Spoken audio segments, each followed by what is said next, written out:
നമസ്കാരം. മലയാളി വാർത്ത ഇൻഡപ്തിലേക്ക് സ്വാഗതം. കോട്ടയത്തെ അരുംകൊലയുടെ നടുക്കത്തിൽ തന്നെയാണ് ഇപ്പോഴും അവിടെയുള്ള ജനങ്ങൾ. അപ്പോഴും പല ചോദ്യവും ഈ ഒരു കൊലപാതകവുമായി ബന്ധപ്പെട്ട് ഉയർന്നു വരുന്നുണ്ട്. 24 വയസ്സുകാരനായ അമിത് ഒറാങ്ങിന്റെ കൈകൊണ്ട് മരണപ്പെടേണ്ട സാഹചര്യം വിജയകുമാറിന് എങ്ങനെ വന്നു എന്ന ചോദ്യമുണ്ട്. മാത്രമല്ല, ഒരു തടസ്സവുമില്ലാതെ വിജയകുമാറിനെ ഇത്രയും ക്രൂരമായി എങ്ങനെ കൊലപ്പെടുത്താൻ കഴിഞ്ഞു എന്ന ചോദ്യവുമുണ്ട്. ശബ്ദം കേട്ട് പുറത്തേക്ക് ഇറങ്ങി വന്ന ഡോക്ടർ മീരയെയും ഒരു തടസ്സവും കൂടാതെ ഈ 24 വയസ്സുകാരൻ കൊന്നുകഴിഞ്ഞു. കൊന്ന് തള്ളുമ്പോൾ എങ്ങനെ ഇതൊക്കെ സാധിച്ചു എന്ന ചോദ്യമുണ്ട്. മാത്രമല്ല, പലരും പറയുന്നത്, വിജയകുമാറിനെ നേരിട്ടറിയാവുന്ന പലരും പറയുന്നത്, വിജയകുമാറിന്റെ വിരലിൽ തൊടാൻ പോലും അമിത്തിന് കഴിയില്ല എന്നുള്ളതാണ്.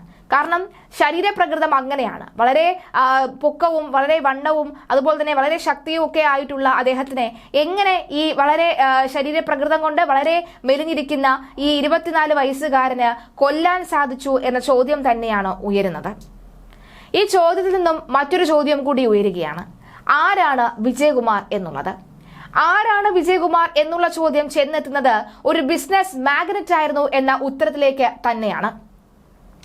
ആർഭാട വീട്ടിൽ ആർഭാട ജീവിതം അല്ലാതെ ജീവിച്ചിരുന്ന ഒരു ബിസിനസ് സാമ്രാജ്യമായിരുന്നു വിജയകുമാർ എന്ന് പറയുന്നത്. സ്വന്തം കാലിൽ നിന്ന് അധ്വാനിച്ച് സ്വന്തം ചോര നീരാക്കി ഉണ്ടാക്കിയ പണത്തിൽ നിന്ന് തന്നെയാണ് അദ്ദേഹം ഇക്കണ്ട സ്വത്തുക്കളൊക്കെ തന്നെ ഉണ്ടാക്കിയത് എന്നാണ് നേരിട്ടറിയാവുന്ന പല സുഹൃത്തുക്കളും പറയുന്നത്. ഈ സൗദിയിലായിരുന്നു അദ്ദേഹത്തിന്റെ പ്രധാന ബിസിനസ് എല്ലാം തന്നെ ആരംഭിച്ചത്. സൗദിയിൽ അദ്ദേഹത്തിന് ഭക്ഷണവുമായി ബന്ധപ്പെട്ട ഹോട്ടലുകളാണ് പ്രധാനമായി ഉണ്ടായിരുന്നത്. ഹോട്ടലുകളിലൊക്കെ തന്നെ ഇന്ത്യൻ കുസീനുകൾ, ചൈനീസ് വിഭവങ്ങൾ, ജാപ്പനീസ് വിഭവങ്ങൾ, അങ്ങനെ വിഭവങ്ങളുടെ ഒരു ശേഖരം തന്നെ അദ്ദേഹം ഒരുക്കിയിരുന്നു. അവിടത്തേക്ക് ജോലിക്കായി, സൗദിയിലെ ഇദ്ദേഹത്തിന്റെ ഹോട്ടൽ ജോലിക്കായൊക്കെ തന്നെ നാട്ടിൽ നിന്ന് നിരവധി ആളുകളെ റിക്രൂട്ട് ചെയ്യുകയും ഒക്കെ ചെയ്തിരുന്നു.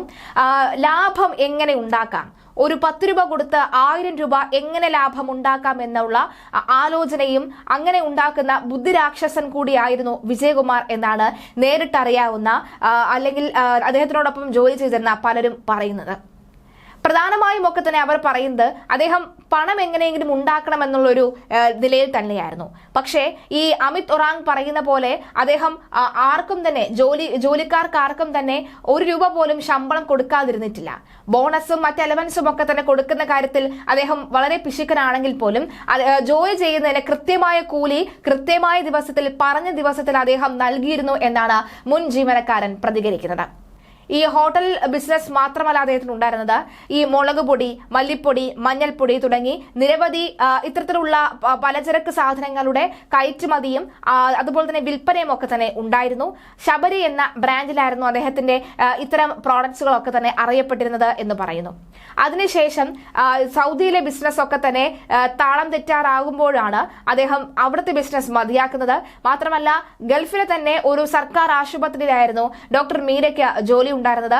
അവിടെ നിന്ന് വോളണ്ടറി റിട്ടയർമെന്റ് എടുത്തു വന്ന് നാട്ടിലേക്ക് തിരികെ വരികയായിരുന്നു. പിന്നീടാണ് നാട്ടിൽ സെറ്റിൽ ആവുന്നത് എന്നാണ് മുൻ ജീവനക്കാരൻ പറയുന്നത്. മുൻ ജീവനക്കാരൻ പറയുന്ന ചില ഭാഗങ്ങൾ, അദ്ദേഹത്തിന്റെ ഒരു ഓഡിയോ സന്ദേശത്തിലെ ചില ഭാഗങ്ങൾ ഒന്ന് കേൾക്കാം.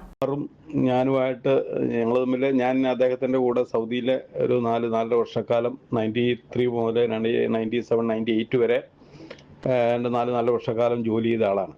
വിജയകുമാർ എന്ന് പറഞ്ഞാൽ അതീവ ബുദ്ധിമാനാണ്. അയാളൊന്നും സാധാരണക്കാരൊന്നും തോൽപ്പിക്കാൻ പറ്റില്ല. ബിസിനസിന്റെ കാര്യത്തിലാണേലും ബുദ്ധിയുടെ കാര്യത്തിലാണേലും വളരെ ബുദ്ധിപൂർവ്വം ഓരോ കാര്യങ്ങൾ ഡീൽ ചെയ്യുന്നൊരു വ്യക്തിയാണ്. പുള്ളിയുടെ 5 പൈസ ഒരാൾക്ക് നഷ്ടപ്പെടില്ല. പുള്ളിയുടെ കൊടുക്കത്തില്ല. പക്ഷെ പുള്ളി വേറെ മൈൻഡുണ്ട്. പുള്ളിക്ക് വേറെ ആരുടെ പൈസ വേണ്ടതാനും. പുള്ളി അങ്ങനെ ആരുടെയും ഇതില്ല. പക്ഷേ കച്ചവടം ചെയ്യുന്നതിന് 100-150% ലാഭം എടുത്ത് കച്ചവടം ചെയ്തുള്ളൂ. അങ്ങനെ സൗദിയിൽ അദ്ദേഹം, എനിക്ക് തോന്നുന്നു 2002 വരെ അദ്ദേഹം അവിടെ ബിസിനസ് ചെയ്തു.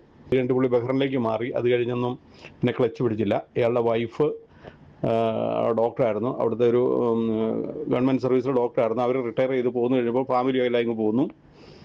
അത് 96 അവർ പോകുന്നതെന്ന് തോന്നുന്നു. അത് കഴിഞ്ഞ് ഇയാൾ ബാച്ചിലറായിട്ടാണോ താമസിച്ചിരുന്നത്. ഇയാളുടെ ബിസിനസ് എന്ന് പറഞ്ഞാൽ Indian food, Philippine food, Thailand food, അറബി ഫുഡ് സ്റ്റഫായിരുന്നു ഇയാൾക്ക്. ഞങ്ങൾ 3-4 സെയിൽസ്മാൻമാരൊക്കെ ഉണ്ടായിരുന്നു. എല്ലാം നല്ല ലാഭത്തിൽ നല്ല ഇതിലാണ് ചെയ്തത്. ആ സമയത്തൊക്കെ ബിസിനസ് മോശമായി ബിസിനസ് മോശമായ സമയത്ത് പുള്ളി ബിസിനസ് നിർത്തി പോന്നു. ആളെ സംബന്ധിച്ച് നല്ലൊരു 6 അടി ഹൈറ്റ് ഉണ്ട്. നല്ല ബുദ്ധിമാനാണ് ഏറ്റവും പറഞ്ഞു കഴിഞ്ഞാൽ. ഇപ്പോൾ ഈ പറയുന്ന ഈ പറയുന്ന ഈ ആസാമീനെ കൊണ്ടൊന്നും പുള്ളിയുടെ ഒരു വിരളെ പിടിക്കാൻ പറ്റത്തില്ല. ആള് നല്ല ആരോഗ്യവാനാണ്, ആള് നല്ല ഡയറ്റിങ്, നല്ല ഫിസിക്കലായിട്ട് നല്ല എക്സസൈസ് ഒക്കെ ചെയ്ത് നല്ല ബോൾഡാണ് അദ്ദേഹത്തിൻ്റെ ബോഡി. അതിനകത്ത് കൂടെ ആളുണ്ടാവും, അതെന്തോ നമുക്കറിയില്ല. പക്ഷേ വിജയനെ സംബന്ധിച്ച് വിജയൻ ആള് നമ്മൾ ഉദ്ദേശിക്കുന്ന പോലെയല്ല. പൈസ ഉണ്ടാക്കാൻ അറിയാവുന്നവനാണ്. പൈസ ഇഷ്ടം, അന്ന് തന്നെ പൈസയുണ്ട്, അന്ന് തന്നെ നല്ല പൈസയുണ്ട്. അങ്ങോട്ട് ഉണ്ടാക്കിയ പൈസയാണ്. എൻ്റെ ഒരു 2008 വരെ അവിടെ ഉണ്ട്, എനിക്കറിയാം. പുള്ളി ആദ്യം അവിടെ ഒരു കമ്പനിയിൽ ചെറിയ ജോലിക്ക് വന്നാൽ അവിടെ നിന്നുകൊണ്ട് ആ വാർ ടൈമിലാണ് പുള്ളി അവിടെ ജോലി ചെയ്തുകൊണ്ട് മറ്റ് ബിസിനസ് ചെയ്ത് ആ വാർ ടൈമിൽ ചില 2-3 സ്പെഷ്യലൈസ് അവിടെ ബാൻഡായിട്ട് 2-3 സാധനങ്ങൾ വിറ്റാണ് പുള്ളി പൈസ ഉണ്ടാക്കിയത്. ഞാൻ പറഞ്ഞു പുള്ളിക്ക് പോലീസിലൊക്കെ പോകാൻ പേടിയാണ്. പുള്ളി ഒരു ഹിന്ദുവാണ്. അവിടെയും ആയിരുന്നു ബാലൻ അസോസിയേറ്റ്സിൻ്റെ ഇതുണ്ട്. അവൻ ഒരു കൊല്ലമായപ്പോഴും കാറിടിച്ച് അവൻ ആ കാർ ആക്സിഡൻ്റ് അവൻ മരിച്ചുപോയി. അപ്പോൾ പുള്ളിയും കൂടെ ഇരുന്നാണ് ഇൻ്റർവ്യൂ ചെയ്താണ്ട് 40,000 രൂപ അന്ന് സർവീസ് ചാർജ് വാങ്ങിച്ചു. കുറേ അതിൻ്റെ ഒരാളാണ്. ഈ പൂജയ്ക്കും ഉള്ളതായിട്ട് എനിക്ക് തോന്നുന്നില്ല കേട്ടോ, അങ്ങനെ ഒരു ഇത് ഉണ്ടായിരുന്നില്ല. പിന്നെ പുള്ളിക്ക് ഈ അന്ധവിശ്വാസങ്ങൾ കുറേ അതിൻ്റെ ഒരാളാണ്. ഈ പൂജയ്ക്കും ഇതിനൊക്കെ അവിടെ എവിടെ എന്തുണ്ടെങ്കിലും ഈ കൂടോത്ര എന്ന് പറഞ്ഞ പോലെ തന്നെ ആ കാര്യങ്ങൾക്കൊക്കെ പുള്ളിക്ക് ഭയങ്കര വിശ്വാസമൊക്കെ അവിടെ ഇരുന്ന് പറയാറുണ്ട്. കടയിരുന്ന് വന്നിരുന്ന് പറയും, അവിടെ ചെന്ന് അയാൾ എങ്ങനെ പറഞ്ഞു ഇങ്ങനെ പറഞ്ഞു എന്നൊക്കെ പറയുന്നുണ്ട്. ഈ ഇന്ദ്രപ്രസ്ഥം എടുത്തതിനകത്ത് ഒരു കഥ അന്ന് അവിടെ ഞങ്ങളവിടെ, എനിക്ക് തോന്നുന്നത് 1996 ആണെന്ന് എനിക്ക് തോന്നുന്നു വർഷം. അതായത് ഈ ഇന്ദ്രപ്രസ്ഥത്തിൻ്റെ ഓണർ ഒരു ഫൈനാൻഷ്യലി ഭയങ്കര ഇഷ്യൂ ആയിട്ട് നിന്ന സമയത്ത്, അങ്ങനെ നിന്ന സമയത്ത് അദ്ദേഹത്തിന് അത് ജപ്തിയായി. അന്നൊരു ലോഡ്ജായിരുന്നു അത്. ആ ലോഡ്ജ് ഇയാൾക്ക്, ഈ ഇന്ദ്രപ്രസ്ഥത്തിൻ്റെ ഓണർ, അയാൾ 2 മക്കളുണ്ടായിരുന്നു. അവർ 2 പേരും പിഴയായിരുന്നു. അപ്പോൾ ഇത് നടന്ന് മൊത്തം കടവും കടത്തിൻ്റെ ഇതുമായി. അവസാനം ബാങ്ക് ജപ്തിക്ക് വെച്ചപ്പോൾ ഇയാളത് അറിഞ്ഞു കഴിഞ്ഞ് ചെന്ന് അന്ന് കടയിൽ അന്ന് അവിടെ വെച്ച് സംസാരിച്ച വിവരങ്ങളാട്ടോ, ഞാനാണ് ഇങ്ങനെ അറിഞ്ഞത് അവിടെ വെച്ച്. അങ്ങനെ ഇപ്പോൾ ഇയാൾ അവിടെ ചെന്നിട്ട് ഇയാൾക്ക്, ഈ ഓണർക്ക് 5 ലക്ഷം രൂപ അന്നത്തെ കാലത്ത് 95-ൽ 5 ലക്ഷം രൂപ കൊടുത്ത് അവരുടെ ഇതാക്കി. എന്നിട്ട് ഈ ബാങ്കിൻ്റെ ബാധ്യത മുഴുവൻ പുള്ളി ഏറ്റെടുത്തു. അങ്ങനെ നിസ്സാര പൈസയ്ക്ക് ബാങ്കിൻ്റെ ഈ ബാധ്യത മുഴുവൻ പുള്ളി ഏറ്റെടുത്തിട്ട് ഈ ഇന്ദ്രപ്രസ്ഥം വാങ്ങിച്ചിട്ടാണ് പിന്നെ പുള്ളി അത് പൊളിച്ചിട്ടാണ് ഈ ഓഡിറ്റോറിയമായിട്ട് പണിത്. ഈ ഓഡിയോ സന്ദേശം ഇത്ര മാത്രമല്ല, നിരവധി ഉണ്ട്. പക്ഷേ മരിച്ചുപോയ ഒരാളെ കുറിച്ച് കുറ്റം പറയുന്ന കാര്യം നമുക്ക് കേൾപ്പിക്കാൻ തൽക്കാലം താല്പര്യപ്പെടുന്നില്ല. അതുകൊണ്ട് മാത്രമാണ്.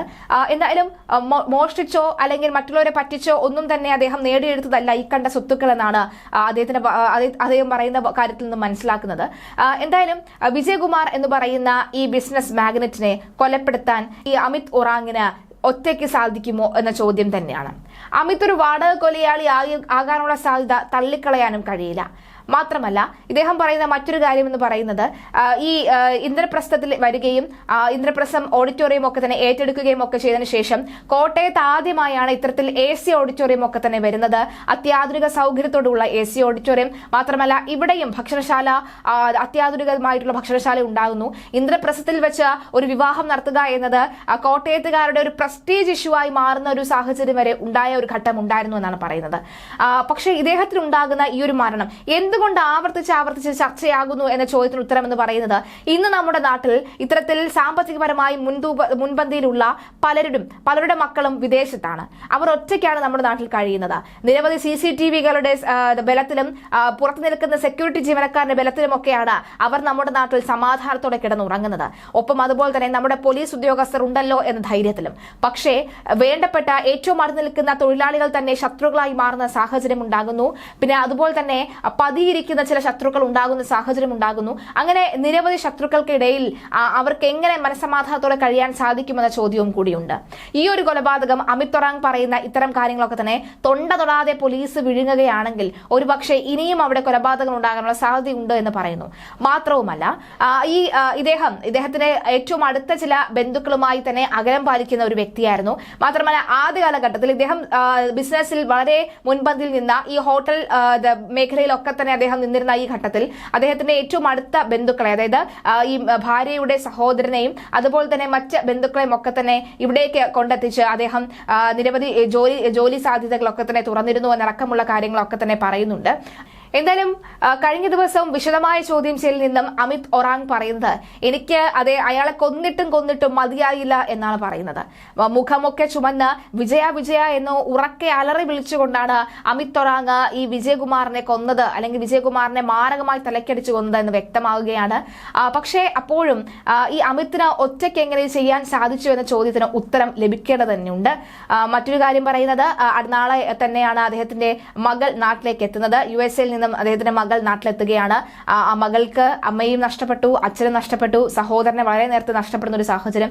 ആ 4 പേർ അടങ്ങുന്ന കുടുംബത്തിൽ ഒറ്റയ്ക്കായി പോകുന്ന ഒരു സാഹചര്യം ആ മകൾക്കുണ്ടാകുന്നു. നാളെ എത്തുകയാണ്.